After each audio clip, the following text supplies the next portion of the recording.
Wahabi ini istilah, ya Allah, ini fitnah teman-teman sekalian. Ini fitnah. Dari mana istilah Wahabi ini? Dari mana istilah Salafi ini? Ini fitnah. Setiap sebagian teman-teman kita yang berpegang pada sunnah Nabi SAW sering mengatakan kita kembali kepada pemahaman salaf. Pemahaman salaf maksudnya sahabat. Salaf itu orang terdahulu. Jadi itu pemahaman kembali kepada salaful ummah. Hanya itu. Begitu dikatakan kembali kepada salaf, sahabat, oh ini kelompok salafi namanya. Nisbatkan. Dari mana ini penisbatan ini gitu kan? Kemudian Wahabi, apa Wahabi ini? Dari mana istilah ini? Ini keluar dari mulut orang-orang yang tidak bertanggung jawab. Kalau kita lihat cirinya orang Wahabi, yang dianggap Wahabi orangnya berjenggot, jalankan sunnah Nabi. Kalau sholat ke masjid, istrinya pakai tutup aurat. Ya, di rumahnya jauh dari perbuatan dosa. Ini nih kelompok nih. Diolok-olok Wahabila. Oh, ini Wahabi ini suka tolak salawat, suka tolak zikir, suka tolak doa. Yang bilang orang-orang yang pernah belajar di Saudi teman-teman benci sama zikir itu siapa? Anda yang fitnah itu. Gimana caranya? Orang yang belajar di Madinah, di Masjid Nabawi, di Mekah, zikir kepada Allah. Bahkan mereka paling banyak zikirnya kepada Allah. Mereka paling banyak zikir, tapi zikirnya pakai adab, nggak teriak-teriak, nggak karang-karang. Apa yang Nabi SAW ajarin itu yang disebutin.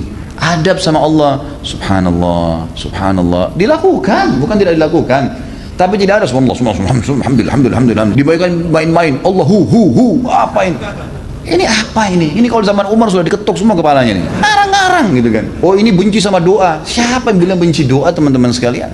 Antum nggak dengar tuh bagaimana Syekh Sudes berdoa sampai hampir 1 jam kalau sholat kunut. Itu dikatakan tuh pentolannya Wahabi katanya. Baik berdoa kunut 1 jam sampai orang semua pada menangis seluruh dunia. Antum bilang itu Wahabi.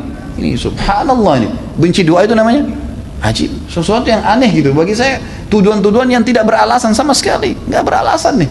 Yang penting dari Saudi Wahabi, gitu kan? Saya bersumpah atas nama Allah teman-teman sekalian, tidak pernah ada sebutan nama Wahabi. Saya tidak pernah dengar kata-kata Wahabi dari mulut mereka. Yang ada cuman qala Allah, Siman Rasulullah bersabda. Saya sumpah di sini, ada di masjid ini memang begitu ajarannya. Begitu ajarannya, qala Allah, qala Rasul, qala Allah, qala Rasul selalu. Atau diikuti dengan penjelasan Ibnu Abbas, sahabat, Ibnu Umar, sahabat. Nih pemahamannya mereka. Ini pemahamannya sahabat tentang ayat ini, tentang hadis ini. Itu yang kita pelajarin. Dan kalau ada masalah fikih didatangkan 4 mazhab semua. Imam Syafi'i bilang begini ini dalilnya, Imam Ahmad bilang begini ini dalilnya, Imam Malik bilang begini, Abu Hanifah begini dalilnya, jelas semuanya begini. Saya ajak Anda kalau lagi umrah yang mengatakan Wahabi, tolong Anda datang ke Masjid Nabawi, Masjid Haram Mekah, duduk di majelisnya salah satu ulama situ, coba dengar apa yang mereka bilang. Jangan, atau mau bertanya silakan. Pasti mereka jawab hukumnya kalau Allah berfirman surah ini, Rasulullah bersabda begini. Itu isinya. Itulah yang mereka bilang Wahabi. Ini kemurnian agama teman-teman sekalian.